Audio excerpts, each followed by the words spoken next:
Specifications and configuration of the 7-inch Kamikaze drone. Let's start with the frame.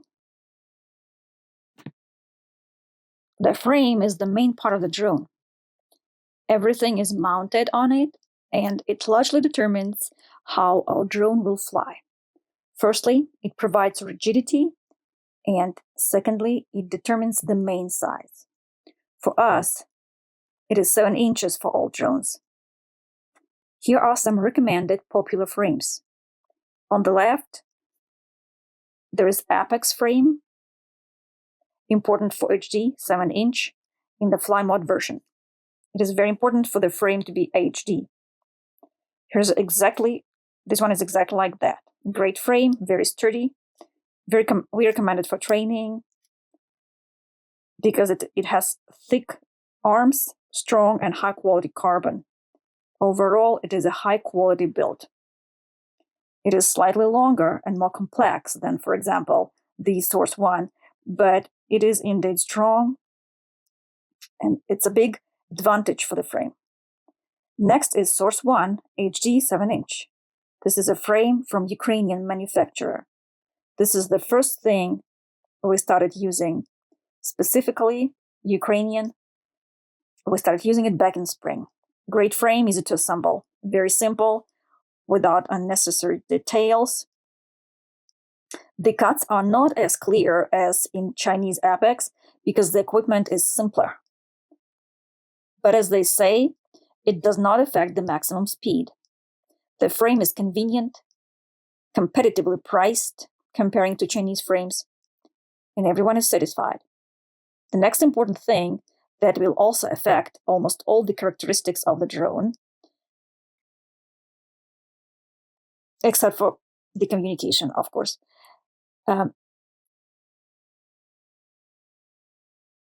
Here about motors, we recommend motors that can be easily purchased in Ukraine. Or if you're not buying it from Ukraine, this is definitely AliExpress.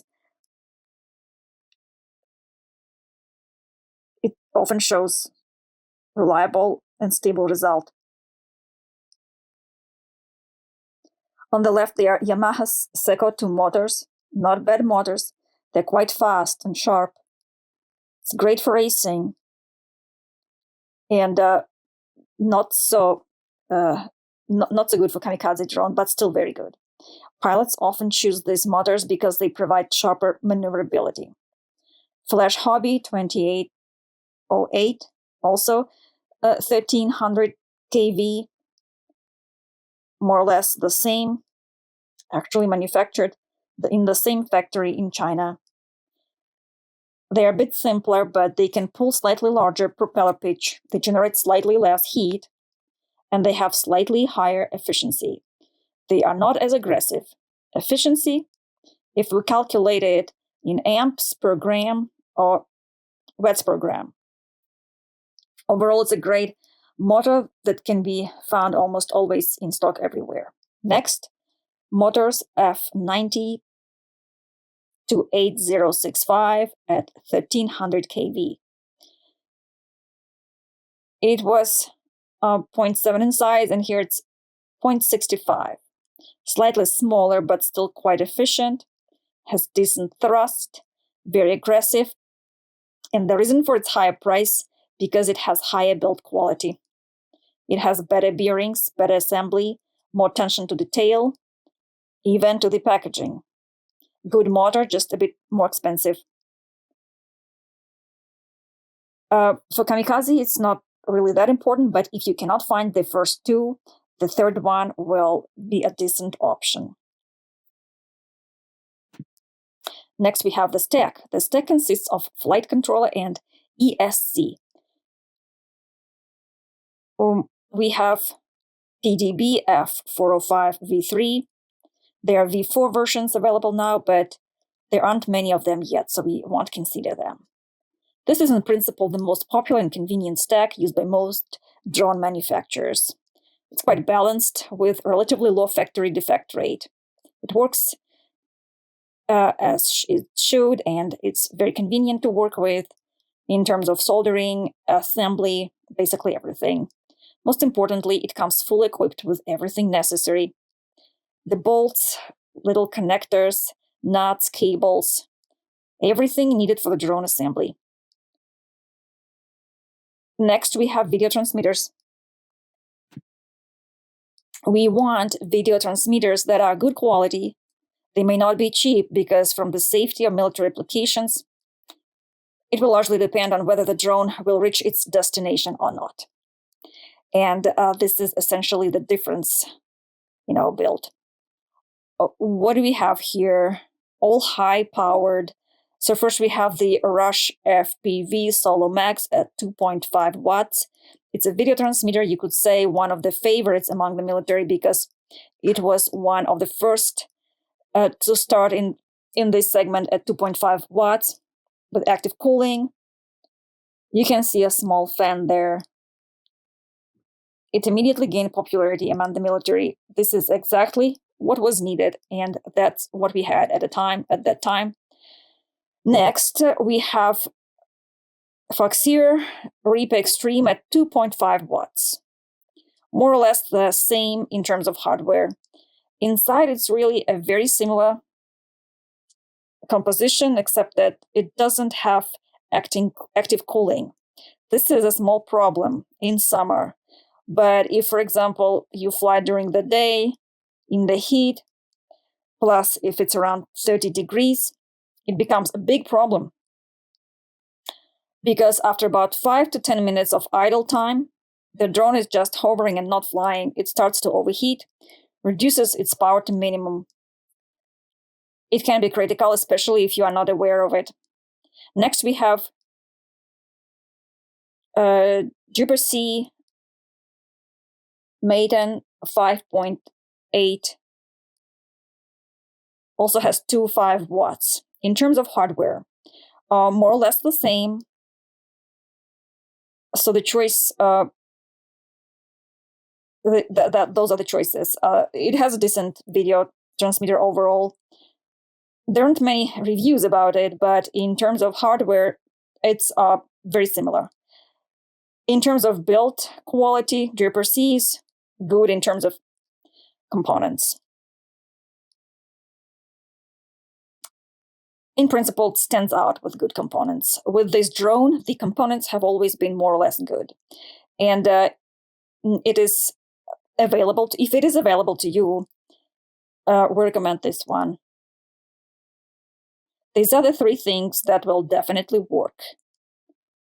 And let's continue. We have 3 video transmitters. In terms of hardware, more or less the same, with some. Let's start with Blitz Swoop 5.8, 2.5 watts. Same with cooler, good video transmitter. It was also inspired by Rush Max Solo. Works well. It can be on frequency 5.8, can be on 6.9, can be on 419. Important not to make a mistake. It's important to choose 5.8. In the future, you can assemble different ones, but it's better to build the first drone on the most common frequency. Next, Jupiter C Red 2.5 watts. It's the same, almost the same in terms of video transmitter hardware. The only difference is that it doesn't have active cooling without a cooler, but it has large radiator, large ground plane. So in principle, it cools down more or less normally. It's better to get one with a cooler, but this one will also work fine. Next, VTX Red 2.5 watts, 5.8.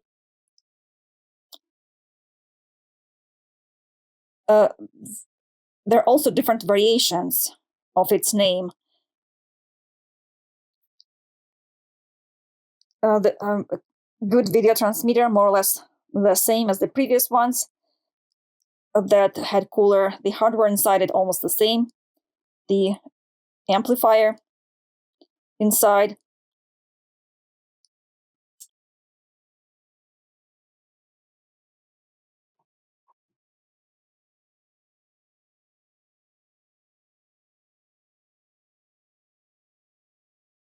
The amplifier inside is also the same. It really delivers 3 watts. This is achieved through software, and cooler is bigger. So the cooling is better. Good video transmitter. In our tests, there were not too many defects, so we recommend it for use. Next, antennas.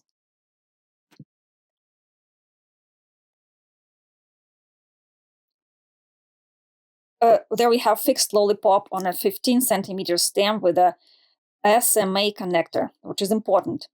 It is mentioned in the description which antennas to choose. In principle, it is not critical for us to have this specific antennas. We just decide to take it as a standard. And you can buy it with good availability. It works fine.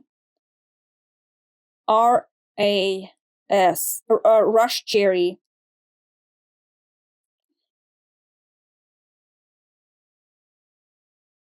It is more or less the same antenna as Fox here.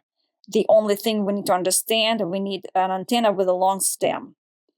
It is the tallest one here. This is the highest antenna, and it has a stiff leg with an SMA connector. This is the connector that you can see there at the bottom.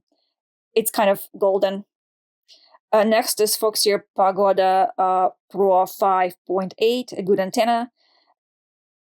It suits us. You can use the other antennas of this type on this frequency if you understand how it works. The main thing is the leg should be as long as possible and stiff. In our case, 15 to 16 centimeters. And the SMA connector corresponds to the drone's connector. Cameras. The camera is an important thing because through it we will either see or not see the enemy, depending on whether we have a good or not so good camera. And we will see if the drone exploded or hasn't exploded yet. So here we have a wide selection of cameras in terms of quality, price, functionality. They are different. You need to understand what you want to get from the drone and so on. Let's quickly go through each camera. First, Foxier Cat 3, a great camera. It is a kind of gold standard among good cameras for FPV drones. It has high light sensitivity, high image contrast. In terms of light sensitivity, it is closer, not to its own class, but actually more like Tooth's Starlight Cat 3 or Night Eagle, but it still falls behind them a bit. It is such a great camera, worth all the money. Next, Foxier T-Rex, slightly simpler camera. It is also good. It also has many advantages, but it is cheaper and has lower light sensitivity. So if you can still fly it in the evening, it will be difficult at night or in darkness. But the camera is great for daytime flying. Everything will be clearly visible. A really nice camera. Cadex Rattle 2. Many people consider this camera relatively good, but it is very cheap compared to others. It's not bad. We often use it, and we are satisfied with it. It's a great camera for the price, and its price is almost half as much compared to some other cameras on this list. Runcam. This camera is hard to find. Runcam Phoenix 2.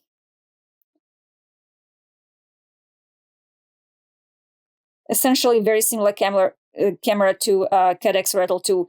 Also a good camera. They have versions like SPS and so on. They differ in price and in quality, but in principle, all these cameras are quite good. They have good visibility. You can navigate with them. Of course, this is not for night flight, but for the day, everything will be clearly visible. Foxier Toothless 2. This is actually my favorite camera. They discontinued some of the models, but it's very nice. It's very affordable, highly light sensitive. It's a really good camera because you can fly at night, but at the same time, it has more or less moderate price and stable quality. It is also a big advantage. It has larger sensors, larger than all other cameras. It is not obvious to an average pilot, but in some cases, it has its advantages. Runcam Night Eagle. This is a slightly different class of cameras. It is already positioned as a night camera, extra 0 after comma in specs of light sensitivity in lux. so it sees even better at night. This is not a night vision camera. It's not some kind of super night camera. It's just a camera with a high light sensitivity. If you have moonlight or snow, then it will indeed have great visibility. You can fly, orient yourself, hit targets. But if you expect it to be a night vision camera that will be showing everything at once in all details, then it will not be like that. It's just not that kind of price. Normal night vision cameras cost more than thermal imaging. This is a good camera for its tasks, essentially indispensable. So if you need a night drone, then this is essentially a good choice. Next, Foxeer Cat 3, the night vision. In principle, this is a good night camera. It is positioned by manufacturer as a night camera. In a way, a competitor to Runcam Night Eagle, a good camera. It's a new camera. You will not find many tests on it in the internet yet. Foxeer, the manufacturer, claims that it is better than Runcam Night Eagle. It's not so obvious from our tests. Based on the characteristics, they should be on the same level. Not a bad camera. If you need a night drone, you can use it. Or you can use the Runcam Night Eagle.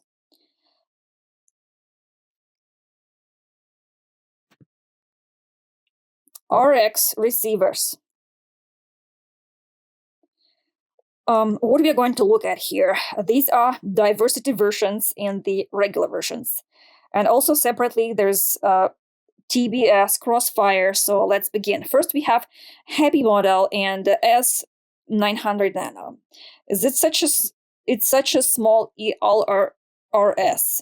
You can see here it's a square, not a rectangle, not a bad ELRS. In principle, it's the same as others. It's just turned out to have a few defects, which is not bad. It's a relatively cheap brand. They have good receivers. Their circuit is simple. It's assembled properly. And below we have better FPV, ELRS in different versions. AB868, AB915, Nano RX. It's a good ELRS. So good that almost all other ELRS were copied from it. A really nice ELRS. It costs a little more, but it's a brand you can afford.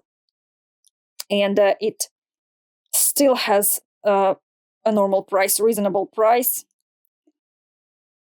Let's talk about diversity. Diversity, it's when we have two antennas and two receivers on one ELRS, but only one chip. It decides which receiver has the better signal. This allows us to place the antennas at different angles, and when we turn the drone, we will always have a stable connection. Almost always, depending on how correctly we position the antennas. This will be covered in a separate lecture. The top is a little cheaper, the bottom is a little more expensive. If you have the opportunity to use the diversity versions of your own ELRS, use them. They will most likely provide more stable connection. And we have a separate block, the TBS Crossfire Nano RX. They come in the Pro version, SE, or just a regular version. We need either the Pro version or the SE version. This is very important because they come with this T-shaped antenna, a dipole. TBS is more expensive. TBS, they have a button which is more convenient for binding. That's their advantage, but they also have a disadvantage. You cannot modify them easily at home to different frequency. If we have a military-grade ELRS, they can modify everything to the frequency on which they operate, but they can't do that with Crossfire, unfortunately. So it's better to choose most likely ELRS, but it's a training drone. If it's a training drone, then Crossfire will also work well, and it's convenient to bind. Next, propellers. The recommended propellers are basically 705 645, 7040, or 7537. It's better not to choose anything else because if we have an apex, they simply won't fit on it. It's important that first digit is 70. Then it will definitely be suitable for our frame and drones. Straps can be they can be any straps. They are all more or less the same. If you know how to sew, have the inspiration, you can make them yourself. They are 25-30 centimeters long. You need 2 of them. Why 2? That's so battery doesn't jiggle. Can 1 be enough? Of course, 1 can be enough, but it's better to have 2 as a backup so that everything is securely held. Batteries. Where to buy batteries? There are recommendations, the most common options. First one is 6S 3P battery with small 18650 cells. The cells themselves are smaller. They weigh less and they have a smaller capacity. So it's 3P configuration. And in terms of weight, it's almost the same as the next battery. The next battery is also 6S2P lithium-ion battery, but with larger cells. It is slightly lighter than the previous one and has a slightly larger capacity. It's a bit more expensive, but it's like a golden standard in terms of current output, capacity, and size. Next is a 6S2P battery with the same small 18650 cells. This one has 500 mAh. It will also be good. It will be lighter, so we can take a larger payload, but it won't fly as far with it. Generally, this is also a good option. It really depends on the task for which the drone will be used. The battery is also lithium-ion, 6S2P with 21700 cells, but with capacity of 8400, a current rating of 90A, and with small cells. That is it. And why is it better than Samsung cells? It's simple.